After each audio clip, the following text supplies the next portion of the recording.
Start. Hello friends, welcome to current affair universe. मैं आपका अपना दोस्त सुरेंद्र पांडे लेकर हाजिर हुआ हूं 15 जुलाई 2020 के करंट अफेयर्स। आज के करंट अफेयर शो में हम लोग कितने क्वेश्चन देखेंगे? तो आज के करंट अफेयर शो में हम लोग 11 क्वेश्चन देखेंगे। इसके अलावा जो है हम लोग top news of the day भी देखेंगे। तो दोस्तों, आज का करंट अफेयर शो जो है ये 30 से 35 मिनट का रहेगा, तो इसलिए आप अंत तक बने रहिएगा, क्योंकि आज के करंट अफेयर शो में बहुत आपका जो नॉलेज है वो इनहांस होने वाला है, because it is highly enriched with GK. ठीक है, तो चलिए without delaying let's start our current affair show with. लेकिन उससे पहले आप लोगों को क्या करना है? मेरे चैनल को सब्सक्राइब करना है, वीडियो पसंद आए तो लाइक करना है, शेयर करना है अपने दोस्तों रिलेटिव्स में, सो दैट कि benefit reaches the maximum people, यानी कि बहुत लोगों का, सब लोगों का फायदा हो सके। इसके अलावा आप लोगों को बेल आइकन दबाना है, जिससे कि आप लोगों को डेली करंट अफेयर्स का नोटिफिकेशन जो है मिलता रहे। और एक और काम करना है कि आप लोगों को मेरे फेसबुक पेज को फॉलो करना है, करंट अफेयर यूनिवर्स, जहां पे हम लोग आपको top 10 news of the day और प्लस कुछ इंटरेस्टिंग इंफॉर्मेशन जो है इमेजेस के थ्रू बताते हैं। ठीक है, तो चलिए शुरू करते हैं, बढ़ते हैं अपने top news of the day की तरफ। तो पहला है top news of the day कि Govind Singh Dotasra appointed as Congress president. तो जैसा कि आप सबको पता है कि कांग्रेस में जो है काफी घमासान मचा हुआ है। ठीक है, क्योंकि कल से ही जो है काफी गहमा गहमी है। कल जो है एक बहुत बड़ी न्यूज आई कि रात में जो गवर्नर हैं, कहां के? तो राजस्थान के गवर्नर। ठीक है, उन्होंने कलराज मिश्र, क्या नाम है राजस्थान के गवर्नर का? राजस्थान के गवर्नर का नाम है कलराज मिश्र। ठीक है, तो उन्होंने जो है 3 कांग्रेस के कैबिनेट मिनिस्टर, जो कि राजस्थान के कैबिनेट मिनिस्टर हैं, इनको जो है पद से क्या कर दिया? रिमूव कर दिया। और ये किसके रिकमेंडेशन पे? तो ये राजस्थान के मुख्यमंत्री अशोक चंद गहलोत के रिकमेंडेशन पे किया। क्योंकि और ये कौन है? तो जी हाँ, नाम गेस करने के लिए आपको ज्यादा वो नहीं चाहिए। तो सबसे पहले हैं सचिन पायलट, जो कि डिप्टी मिनिस्टर थे, फिर हैं विशेंद्र सिंह, जो कि टूरिज्म मिनिस्टर थे, और फिर रमेश मीना। तो इन 3 लोगों को कांग्रेस कैबिनेट मिनिस्टर के पद से हटा दिया गया है, और ये रात में डेवलपमेंट आया है। तो कौन है प्रेसिडेंट? तो ये है गोविंद सिंह दोतारा। अब जब राजस्थान की बात हुई है तो हमें यहां पे जरा वहां पे सीटों का वितरण भी देख लेना चाहिए। तो यहां देखिए कि कुल जो हाउस की स्ट्रेंथ है वो है 200, यानी कि कितना है? 200 सीट की ये लेजिस्लेटिव असेंबली है। मेजॉरिटी मार्क कितने पे है? ये 101 पे।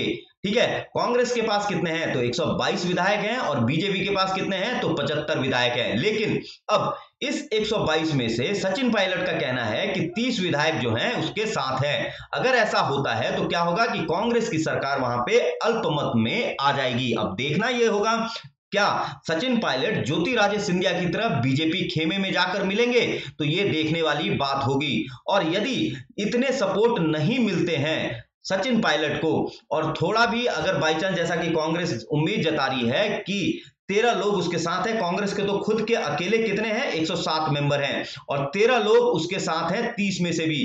तो कुल मिला के जो संख्या होगी वो कितनी होगी? वो 120 हो जाएगी। ठीक है, तो तब भी कांग्रेस को कोई प्रॉब्लम नहीं होगी। तो ये है एट प्रेजेंट जो राजस्थान का जो नंबर, जो गेम है, वो एट प्रेजेंट इस तरीके से जो बिफरा पड़ा है। ओके, तो चलिए अब देखते हैं कि गोटियां किस तरीके के सेट होगी। आज की न्यूज में हमें पता ही लग जाएगा। दूसरा न्यूज है हमारा, rail coach factory Kapurthala designs post COVID coach with hands free amenities to fight COVID 19। तो रेल कोच फैक्ट्री कहां है? तो ये कपूरथला में है, और इसने क्या किया है कि कोविड 19 से निपटने के बाद जो कोविड कोच बनेंगे उनमें क्या होगा कि हैंड फ्री एम्यूनिटी होगी, तो जिससे कि कोविड 19 के इन्फेक्शन को क्या होगा? कम किया जा सकेगा। ओके, तीसरा न्यूज है, Dabur's Burman family increases stake in Eveready industries buys 8.48%।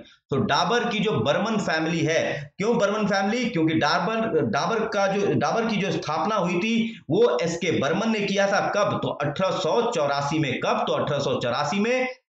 ठीक है, इसलिए डाबर्स बर्मन फैमिली हम लोग बोल रहे हैं। तो इसने एवररेडी जो कि बैटरी बनाती है उसमें 8.48% का स्टेक और खरीदा, और अब कुल जो स्टेक हो गया है एवररेडी में डाबर का कितना हो गया है, 19% से भी ऊपर हो चुका है। कितना, 19% से भी ऊपर हो चुका है। ठीक है, अब इसके सीईओ कौन है एट प्रेजेंट? सो डाबर के सीईओ कौन है? तो वो है आपके मोहित मल्होत्रा। कौन है? मोहित मल्होत्रा।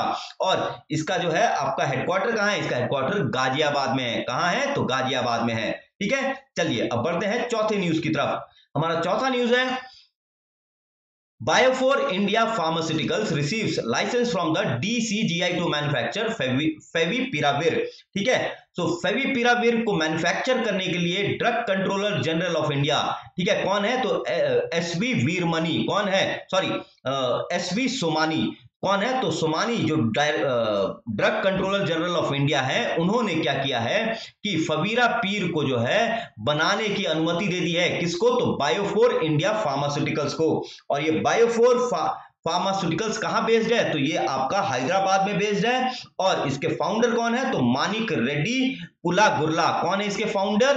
मानिक रेड्डी पुलागुर्ला। और इसके सीईओ हैं जगदीश बाबू रंगिसेट्टी। कौन है? तो जगदीश बाबू रंगिसेट्टी। अब यहां पे आप देख रहे होंगे कि एक टर्म आ रहा है, क्या है? एपीआई। ये फुल फॉर्म में किसी भी एग्जाम में पूछा जा सकता है, एब्रिविएशन पूछा जाता है ना, तो एपीआई। तो एपीआई होता क्या है? ये बहुत ही इंपॉर्टेंट इंग्रेडिएंट होता है किसी भी दवाई के मैन्युफैक्चर में। तो ये एपीआई क्या होता है? इसका मतलब होता है एक्टिव फार्मास्यूटिकल इंग्रेडिएंट। क्या होता है इसका मतलब? Active pharmaceutical ingredient. ये आपको याद रखना है, ये किसी भी एग्जाम में पूछा जा सकता है। अब फवीरापिर की बात हुई है, तो फवीरापिर क्या है? ये एक एंटीवायरल एजेंट है। ठीक है, जो कि क्या करता है? इन्फ्लुएंजा वायरस के अगेंस्ट आरएनए को क्या करता है? ये आरएनए की एक्टिविटी को बाधित करता है। तो क्या है ये? फेविपिराविर। क्या है? Antiviral agent. ओके, अब बढ़ते हैं अगले इस पे। हमारा अगला न्यूज है, prevalence of undernourishment in India declined from 21.7% in 2004-06 to 14% in 2017-19। तो ऐसा किसने कहा है? तो ऐसा कहा है state of food security and nutrition report 2020। ठीक है, किसने कहा है ये? तो state of food security and nutrition report 2020। और मैंने कल की वीडियो, यानी कि कल की वीडियो की मैं बात कर रहा हूं, कब की? तो आपका 14 जुलाई की वीडियो में इस रिपोर्ट पे बहुत डिटेल में डिस्कशन किया है, तो आप लोग उसको देख सकते हैं। और यहां पे सबसे इंपॉर्टेंट क्या है कि भारत में जो कुपोषण है वो 2004-06 के मुकाबले जो है 2017-19 में बहुत डिक्लाइन हुआ है। कहां से? 21.7% से 14% आ गया है। तो ये एक बहुत बड़ा डिक्लाइन है। ओके, अब अगला न्यूज है हमारा कि केर पूजा सेलिब्रेटेड इन त्रिपुरा। सो केर पूजा कहां सेलिब्रेट किया गया? तो ये त्रिपुरा में। ये आपको याद रखना है, ये छोटा सा न्यूज है। ठीक है, सो केर पूजा सेलिब्रेट कहां गया? तो ये त्रिपुरा में। ठीक है, त्रिपुरा की राजधानी क्या है? ये है आपका अगरतला। केर पूजा कहां? त्रिपुरा, राजधानी अगरतला। तो कब मनाया गया? तो ये मनाया गया 14 जुलाई, यानी कि कल। ओके, चलिए अगला न्यूज है, new economic corridor projects worth ₹20,000 crore inaugurated इन हरियाणा। तो हरियाणा में कल श्रीमान नितिन गडकरी, जो कि यूनियन मिनिस्टर फॉर आपका हाईवेज हैं प्लस एमएसएमईज हैं, सो हाईवेज सड़क निर्माण और एमएसएमईज के जो मिनिस्टर हैं जिनका नाम है नितिन गडकरी, जो कि बहुत ही बेहतरीन काम कर रहे हैं नरेंद्र मोदी सरकार में, उन्होंने कल हरियाणा में 20,000 करोड़ की लागत से इकोनॉमिक कॉरिडोर प्रोजेक्ट्स रखे। और इसमें लगभग 11 हाईवेज, स्टेट हाईवेज के निर्माण का जो है फाउंडेशन स्टोन ले किया। किन्होंने? तो नितिन गडकरी जी ने। ओके, अब हमारा अगला न्यूज है, supreme court holds first virtual constitution bench hearing through video app. अब ये जो है ये बहुत ही इंपॉर्टेंट ऐप है, ये आपको याद रखना है। आप सब लोग तो कोरोना ऐप के बारे में बहुत जानकारी रख रहे हैं, लेकिन जूम ऐप भी सबको पता है। लेकिन सुप्रीम कोर्ट में जो वर्चुअल हियरिंग हो रही है जब से लॉकडाउन है, तो वो किस ऐप से हो रही है? तो वो आपका वीडियो ऐप से हो रही है, ये आपको याद रखना है। और कल जो है वर्चुअल कॉन्स्टिट्यूशन बेंच की हियरिंग हुई। अब कॉन्स्टिट्यूशन बेंच का मतलब क्या होता है? कॉन्स्टिट्यूशन बेंच का मतलब होता है 3 जजों की खंडपीठ या उससे ऊपर की खंडपीठ। तो सबसे बड़ी खंडपीठ कितने बेंचों की होती है? वो होती है आपकी 9 जजों की खंडपीठ होती है, जो कि कब बैठी थी? केशव नंद भारती केस में 1970s में। तो वो 9 जजों की खंडपीठ थी। और सबसे छोटा खंडपीठ कितना होता है? 3 जजों की खंडपीठ, जो कि कॉन्स्टिट्यूशन बेंच कहलाती है, 3 या उससे ज्यादा। ओके, ठीक है, तो ये हो गया। अब सुप्रीम कोर्ट की जब बात उठी है तो जरा सुप्रीम कोर्ट के बारे में भी मैं आपको यहां पे जानकारी देता चलूं। तो सुप्रीम कोर्ट की स्थापना जो हुई थी कब हुई थी? 26 जनवरी 1950 को, ठीक है। और इसके एट प्रेजेंट जो सीजेआई हैं, जो कि 47th सीजेआई हैं, तो कौन है? तो ये है आपके शरद अरविंद बोबड़े। तो शरद अरविंद बोबड़े जो है ये 47th chief justice of India है। प्लस सुप्रीम कोर्ट में जो है कुल स्ट्रेंथ कितनी है? तो ये है आपकी 34, यानी कि 33 प्लस 1, यानी कि एक कौन? Chief justice. तो टोटल 34 स्ट्रेंथ है। और आर्टिकल जो है कौन सा इसके बारे में बात करता है जुडिशरी के बारे में इंडिया में? तो आर्टिकल 124 से लेकर आर्टिकल 147 तक जुडिशरी के बारे में बात करता है। कहां से? आर्टिकल 124 से लेकर आर्टिकल 147 तक, ठीक है दोस्तों। तो दोस्तों ध्यान से सुनिएगा, मैं इसलिए बहुत ही जोर देके हर एक वर्ड को बोल रहा हूं, ठीक है। हो सकता है कि वीडियो डिले हो जाए, थोड़ा टाइम ज्यादा लग जाए, लेकिन आप लोग बहुत ध्यान से सुनिएगा और नोट्स भी बनाते चलिएगा, जिससे कि आप लोगों को कोई भी इंफॉर्मेशन मिस ना करना पड़े। ओके, अब सुप्रीम कोर्ट के पहले चीफ जस्टिस ऑफ इंडिया कौन थे? तो ये हीरालाल जे कनिया।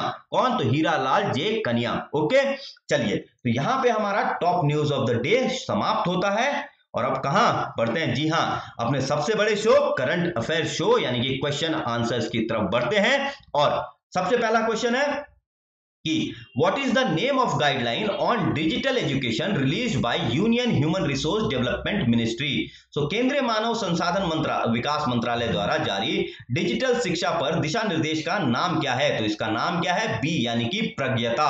सो कल जो है ये प्रज्ञता जो है ये लॉन्च किया गया, क्योंकि जब से लॉकडाउन हुआ है बहुत सारे स्कूल जो हैं वो ऑनलाइन एजुकेशन को प्रेफरेंस दे रहे हैं। लेकिन सबसे बड़ी जो इनमें समस्या आ रही थी वो क्या आ रही थी कि जो छोटे बच्चे हैं उनका स्क्रीन से कितना रूबरू होना चाहिए, क्योंकि उनके एज के हिसाब से अगर हम ज्यादा स्क्रीन एक्सपोजर करते हैं तो वो भी सही नहीं है। तो उसी को लेकर जो है, उसी ऑनलाइन एजुकेशन को लेकर कल जो है मानव संसाधन मंत्रालय ने गाइडलाइन जारी किए। और मानव संसाधन मंत्री कौन है? तो ये है आपके रमेश पोखरियाल निशंक। कौन है? तो रमेश पोखरियाल निशंक, ठीक है। अब जरा प्रज्ञता के बारे में देख लेते हैं, लेकिन इससे पहले मैं यहां पे जो 4 स्कीम दिए हैं मैं उसके बारे में बता देता हूं, ठीक है। तो ये देखिए, सबसे पहले दीक्षा स्कीम। सो दीक्षा स्कीम जो है ये टीचरों के लिए स्कीम है। ये टीचरों के लिए एक पोर्टल है जहां पे टीचर्स आके जो है इंटरैक्ट करते हैं, प्लस जो है उनको ये जानकारी मिलती है कि कहां उनकी कमी है, क्या ट्रेनिंग चाहिए, किस तरीके से पढ़ाना है। तो ये एक डिजिटल प्लेटफॉर्म प्रोवाइड करता है, किनको? तो आपको टीचर्स को। और ये कब लॉन्च हुआ था? ये आपका हुआ था 5 सितंबर 2017 को, ठीक है। कब लॉन्च हुआ था? तो 5 सितंबर 2017 को, ठीक है। फिर आपका स्वयं प्रभा।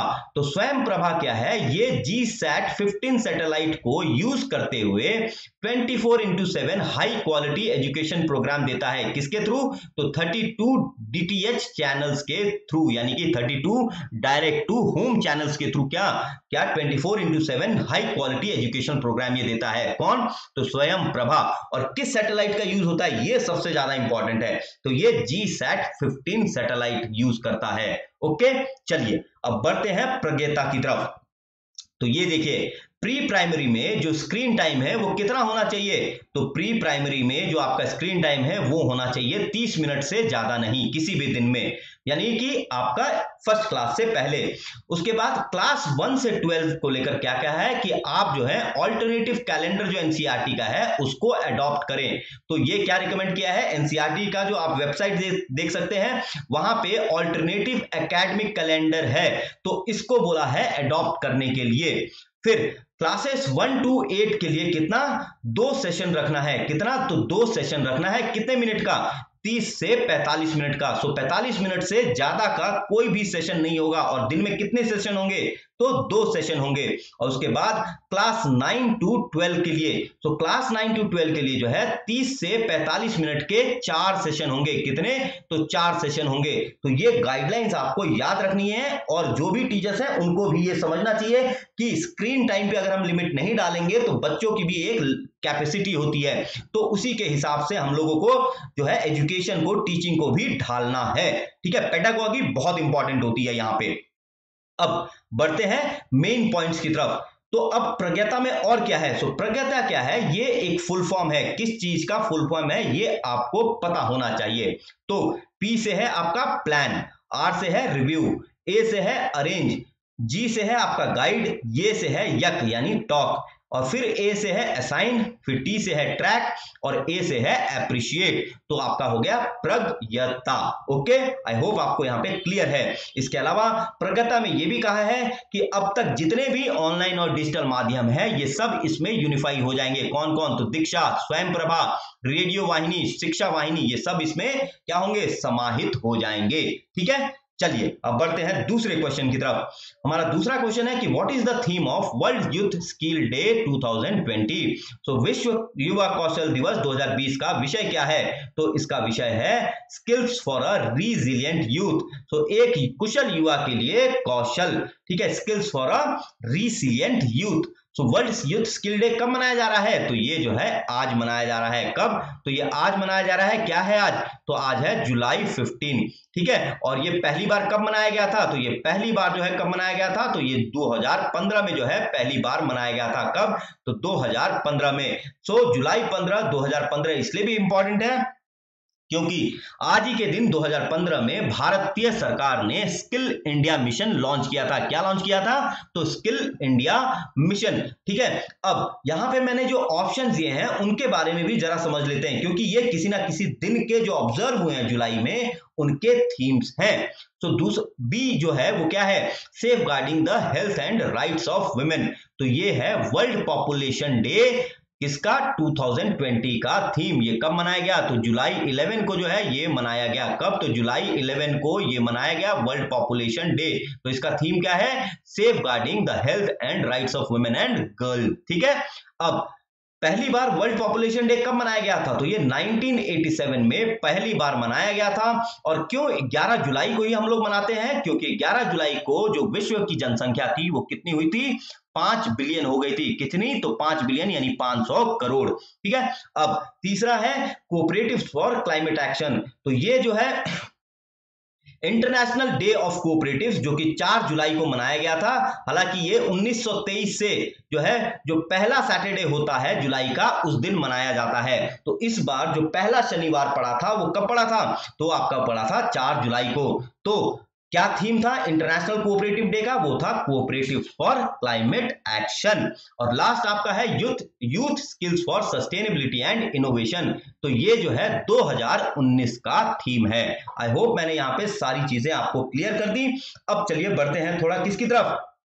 तो बढ़ते हैं हम लोग जरा इसके डिटेल्स की तरफ। ओके, तो ये देखिए 19 दिसंबर 2014 में यूनाइटेड नेशन जनरल असेंबली ने क्या अडॉप्ट किया? 15 जुलाई को वर्ल्ड यूथ स्किल डे मनाने के रूप में अडॉप्ट किया।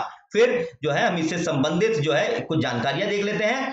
तो एंशिएंट डिक्लेरेशन ये एजुकेशन 2030 ये एजुकेशन से संबंधित है। सस्टेनेबल डेवलपमेंट गोल 4 ये क्वालिटी एजुकेशन से संबंधित है। ये भी आपको याद रखना है क्योंकि ये पूछ लिए जाते हैं यूपीएससी में, तो खास करके पूछा जाता है, बिल्कुल भी मिस नहीं करना है। तो SDG 4 quality education, ancient declaration education 2030 ये भी आपका क्वालिटी एजुकेशन से संबंधित है। अब global employment trends for youth 2020 ये आईएलओ यानी कि इंटरनेशनल लेबर ऑर्गेनाइजेशन ने प्रकाशित की। कब? मार्च में की थी। तो उसके हिसाब से क्या है, एक बहुत बड़ा ही ट्रेंड सामने उभर कर आया है। उसमें क्या है कि ये कहा गया है कि जो नीट की परसेंटेज है, ठीक है, नीट अब ये मत समझना कि national eligibility test kind of thing, ठीक है, इसका मतलब है क्या? नॉट इन एम्प्लॉयमेंट एजुकेशन और ट्रेनिंग। ये टर्म आप याद कर लेना, बिल्कुल भी मत भूलना। नॉट इन एम्प्लॉयमेंट एजुकेशन और ट्रेनिंग ये है नीट, ये बिल्कुल भी मत भूलना, ये याद रखना, ये किसी भी एग्जाम में फुल फॉर्म पूछा जा सकता है। तो in terms of percentage NEET increase from 21.7% in 2015 to 22.4% in 2020 तो 2015 में 21.7% से बढ़कर 2020 में 22.4% हो गया। ठीक है, और ये जो है नीट रेट को रिड्यूस करने का टारगेट क्या था, तो वो था 2020, और ये क्या हुआ, हमने तो मिस कर दिया। तो ये एक बहुत बड़ी समस्या है ग्लोबल एम्प्लॉयमेंट ट्रेंड, यानी कि सोचिए कितने यूथ अनएम्प्लॉयड हैं, बेरोजगारी कितनी बड़ी समस्या है। लेकिन अब क्या देखते हैं हम कि किसी भी देश में बेरोजगारी जो है हालांकि सबसे बड़ी समस्या है, लेकिन उस पर कोई फोकस नहीं है। ये अपने आप में सबसे बड़ी विडंबना है। ठीक है, तो ये आपको याद रखना है। अब स्किल इंडिया मिशन की बात करते हैं, तो ये जो है 15 जुलाई 2015 को लॉन्च हुआ था। फिर स्किल डेवलपमेंट मिनिस्ट्री कब बनी थी, तो ये 9 नवंबर 2014 को बनी थी। और इसके मिनिस्टर कौन है, तत्काल अभी मिनिस्टर कौन है, तो ये है आपके महेंद्र नाथ पांडे। और क्यों मैं ऐसा बोल रहा हूं, क्योंकि महेंद्र नाथ पांडे ने अभी जुलाई 2020 यानी कि अभी 3-4 दिन पहले जो है असीम पोर्टल लॉन्च किया। और ये पोर्टल है क्या, ये मैपिंग पोर्टल है। इसका फुल फॉर्म क्या है, आत्मनिर्भर स्किल्ड एम्प्लॉयर मैपिंग। क्या है ये, आत्मनिर्भर स्किल्ड एम्प्लॉयर मैपिंग। तो इससे क्या होगा कि कोई भी जो डिमांड सप्लाई गैप है स्किल्ड इंडस्ट्री में वर्कर्स को लेके, वो पूरा होगा कि कहां पे किस रीजन में जो स्किल्ड यूथ है वो अनएम्प्लॉयड है, ये जो है जानकारी जो है इंडस्ट्रीज को मिलेगी। तो वो क्या है कि उस डिमांड और सप्लाई के गैप को पूरा कर पाएंगे। तो ये जो है असीम पोर्टल जो है एक बहुत ही इंपॉर्टेंट स्टेप लॉन्च किया, कब, तो जुलाई 2020 में। और इसका डिटेल में मैंने डिस्कशन किया है आपका अभी 3-4 दिन पहले वीडियो में। ओके, चलिए अब बढ़ते हैं अगले क्वेश्चन पे। हमारा तीसरा क्वेश्चन है कि which state hosted the national skill summit on July 15, 2020। तो आपको बताना है कि निम्नलिखित में से किस राज्य ने राष्ट्रीय कौशल समिट का आयोजन जुलाई 15, 2020 को किया। तो ये कौन है, ये है आपका गुजरात। यानी कि गुजरात जो है आज क्या कर रहा है, नेशनल स्किल समिट का आयोजन कर रहा है। ठीक है, यहां पे देख लेते हैं कि इसका जो आयोजन कौन कर रहा है, तो ये कर रही है ELETS टेक्नो मीडिया जो है इसका आयोजन कर रही है। किसके साथ मिलके, तो गुजरात स्किल डेवलपमेंट मिशन के साथ मिलके। क्या है, तो नेशनल स्किल समिट गुजरात 15 जुलाई 2020। और इसके बाद समिट के दौरान जो है विजय रूपानी गवर्नमेंट ये क्या लॉन्च करेगी, प्रोजेक्ट संकल्प लॉन्च करेगी। और ये क्या होगा, ये for the industry, by the industry and in the industry concept पे बेस्ड होगा। तो काफी डेमोक्रेटिक कॉन्सेप्ट है। क्या है, काफी डेमोक्रेटिक कॉन्सेप्ट है। क्यों, डेमोक्रेटिक का डिफिनेशन क्या है, for the people, by the people and to the people. तो इसमें है क्या इंडस्ट्री में, for the industry, by the industry, in the industry. तो ये बहुत ही डेमोक्रेटिक कॉन्सेप्ट है। क्या, तो प्रोजेक्ट संकल्प कौन लॉन्च कर रहा है, तो ये आपका गुजरात लॉन्च कर रहा है। कब, तो आज लॉन्च कर रहा है। अब स्टेट्स जो हमने ऑप्शन में दिए हैं उनके जरा चीफ मिनिस्टर गवर्नर भी देख लेते हैं। महाराष्ट्र के चीफ मिनिस्टर हैं उद्धव ठाकरे। अब तो आपको बहुत बार मैंने बता दिया है, ये याद हो गया होगा। गवर्नर है भगत सिंह कोश्यारी। ठीक है, हरियाणा के मनोहर लाल खट्टर गवर्नर हैं सत्यदेव नारायण आर्या। गुजरात के हैं विजय रूपानी और गवर्नर कौन है, आचार्य देवव्रत। उत्तर प्रदेश के योगी आदित्यनाथ और गवर्नर हैं आनंदीबेन पटेल। और आनंदीबेन पटेल किसकी और गवर्नर हैं, ये हैं मध्य प्रदेश के भी अतिरिक्त भार संभाल रही हैं। कौन, आनंदीबेन पटेल। ठीक है, लेकिन वहां के गवर्नर कौन है, लालजी टंडन, जो कि अभी हेल्थ कारणों से ऑफिस को जो है ऑफिस नहीं जा पा रहे, इसलिए आनंदीबेन पटेल अतिरिक्त भार संभाल रही हैं। ओके, चलिए बढ़ते हैं अगले क्वेश्चन की तरफ। हमारा अगला क्वेश्चन है कि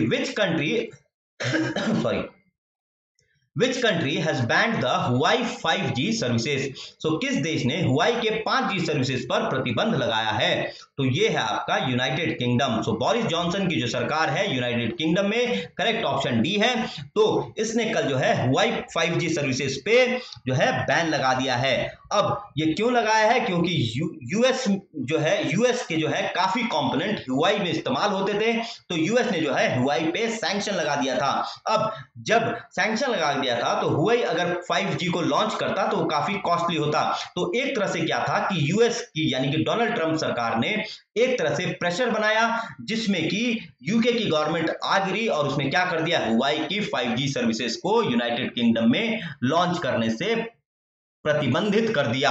ठीक है, और यहां देखिए क्या है कि 2021 से जो है ये बैन चालू हो जाएगा और जितने भी हुआई के गियर हैं तो वो 2027 तक क्या होंगे, 2027 तक खत्म कर दिए जाएंगे। क्या हो जाएंगे, 2027 तक खत्म कर दिए जाएंगे। ठीक है, और ये क्या है, मैंने जैसा बताया कि decision was triggered by new US sanction that block the companies access to key US equipment. ठीक है, तो ये दोनों इंपॉर्टेंट है। अब हुआई के बारे में हम 5 जानकारी जान लेते हैं। तो पहला क्या है कि इसको फाउंड किया था पीपल लिबरेशन आर्मी के इंजीनियर रेन जेंगफेई ने 1987 में।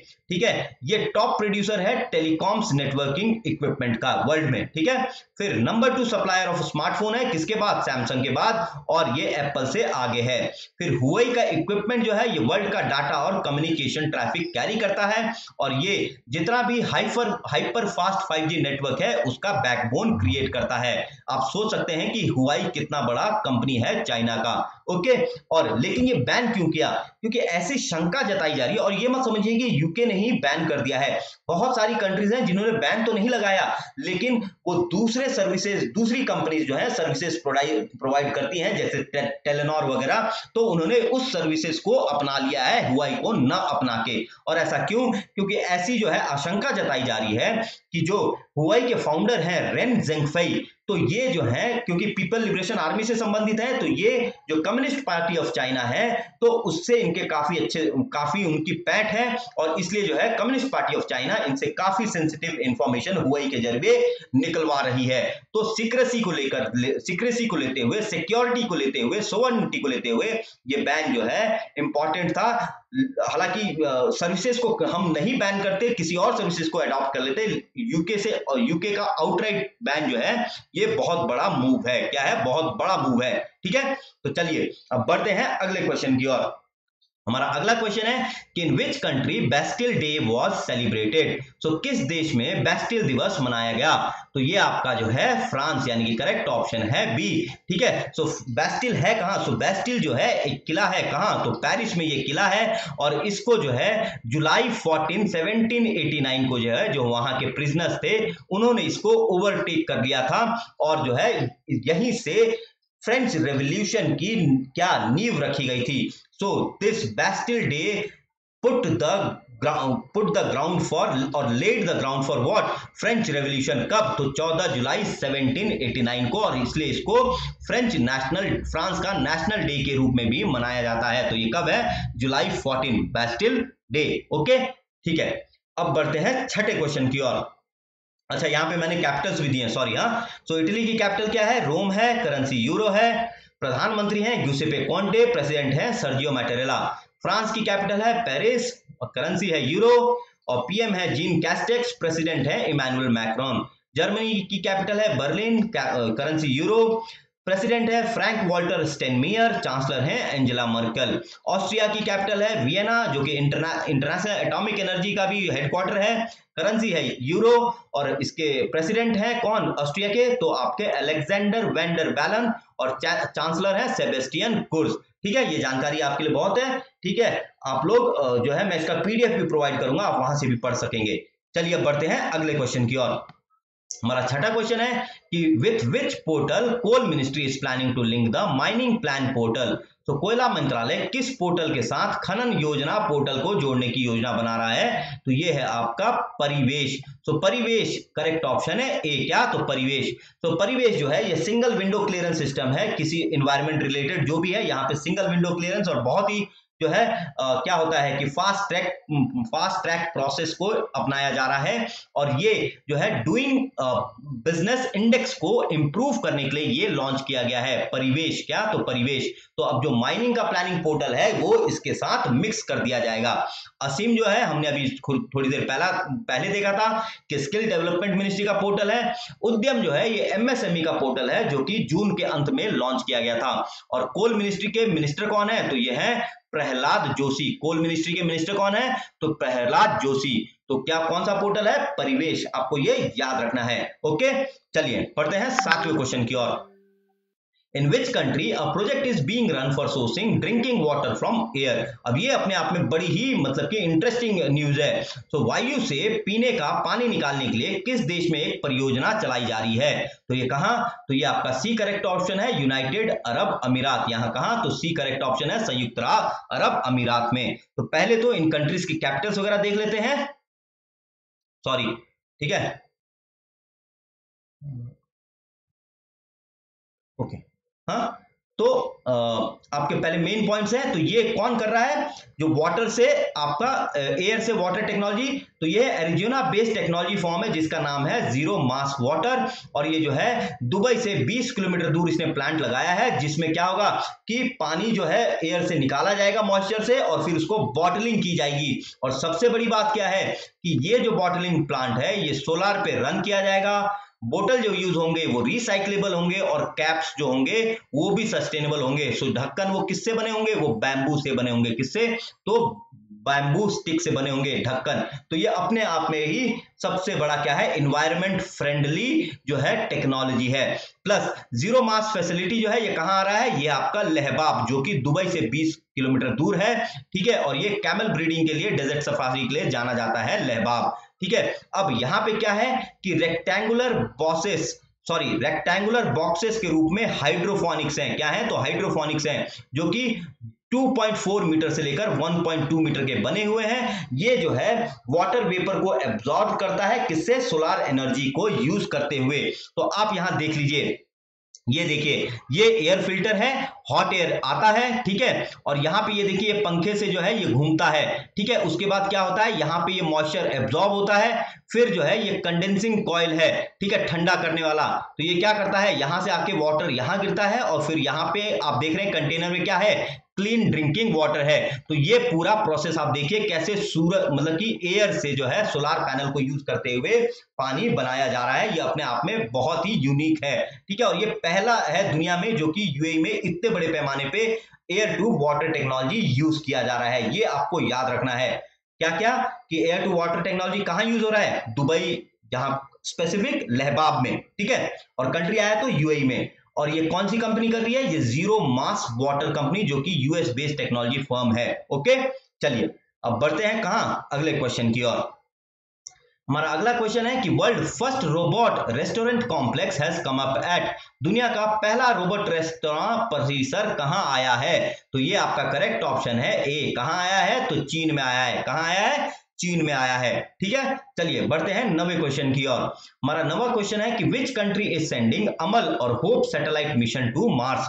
तो कौन सा देश जो है मंगल ग्रह पर अमल या होप उपग्रह मिशन भेज रहा है। तो इसका करेक्ट ऑप्शन क्या है, इसका करेक्ट ऑप्शन है बी। क्या है इसका करेक्ट ऑप्शन, तो इसका करेक्ट ऑप्शन है बी, यानी कि यूएई, संयुक्त अरब अमीरात। तो ये क्या है कि कल जो है जापान के तंगेशिमा जो है आपका जापान का जो तंगशिमा आइलैंड है, जहां से जो है उपग्रह छोड़ा जाता है, जैसे केप कार्निवल यूएस का है और इंडिया का क्या है, श्रीहरिकोटा, ठीक है। तो वैसे ही तंगशिमा आइलैंड जो है जापान का है। तो वहां से यूएई का पहला जो है मार्स पे सैटेलाइट, इंटरप्लैनेटरी सैटेलाइट अमल होप जो है भेजा जाना था, लेकिन खराब मौसम के चलते उसको नहीं भेजा गया। अगर इसको भेज दिया जाता तो ये अरब देशों में से पहला ऐसा इंटरप्लैनेटरी साइट होता।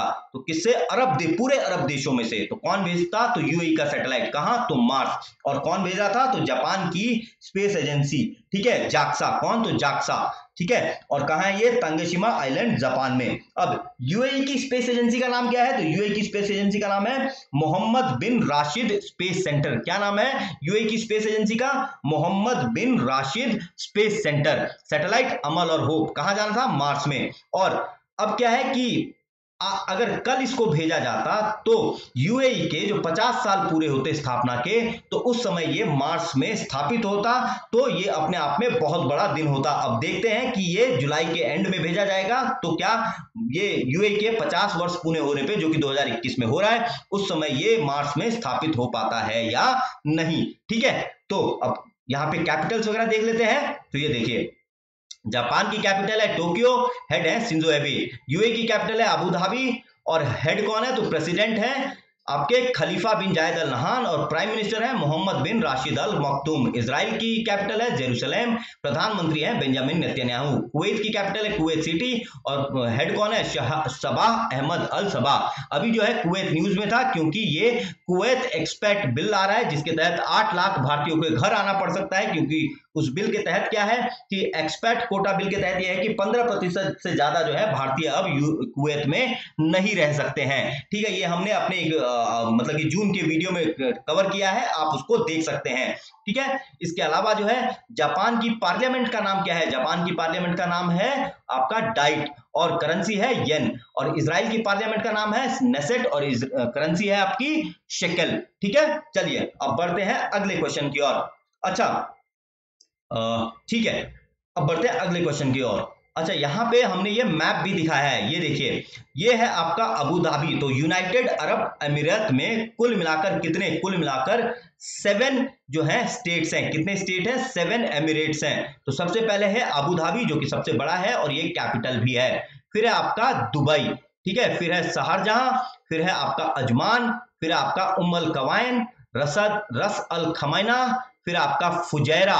ठीक है, तो ये जो है आपके 7 स्टेट हैं। किसके? तो आपके यूनाइटेड अरब एमिरेट्स के। सबसे बड़ा कौन सा है? आपका अबू धाबी, और वही उसकी कैपिटल भी है। ठीक है, 10वां क्वेश्चन है, India recently signed nuclear cooperation pact with which country? तो इंडिया ने अभी हाल ही में किस कंट्री के साथ जो है एक मतलब कि परमाणु सहयोग समझौते पर हस्ताक्षर किए? तो करेक्ट ऑप्शन है सी। करेक्ट ऑप्शन क्या है? तो आपका सी जो है यूरोपियन यूनियन। ठीक है, यहां देख लीजिए, पहले तो कैपिटल और ये डिस्कस कर लेते हैं। तो ऑस्ट्रेलिया की कैपिटल क्या है? ये है आपका कैनबरा, हेड है इसके स्कॉट मॉरिसन। कजाकिस्तान की कैपिटल है नूर सुल्तान, प्रेसिडेंट है कासिम जोमाट टोकायेव और प्रधानमंत्री हैं अक्सर ममीम। और ईयू की कैपिटल क्या है? ये है आपकी Brussels. President of European commission है उर्सुला वोन देर लेयन।